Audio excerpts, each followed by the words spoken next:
here for the third annual Touch a Truck. Lots of little boys have the dream to get in a fire truck, to experience a police car, to maybe see an actual helicopter. We've got a whole bunch of community organizations that would bring their trucks and their tools out and let the kids actually climb on them and experience them.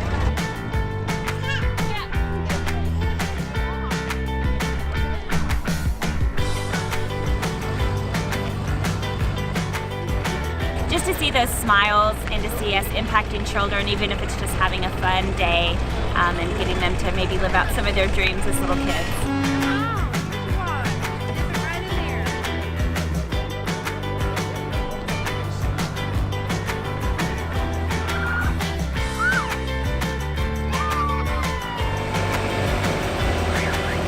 Our whole mission is to be catalysts for change, especially positive change in our community. So we want to give them, events like this that they can have fun, that it's family safe, it's a great atmosphere. Parents and kids can come out knowing that they're gonna have a good time.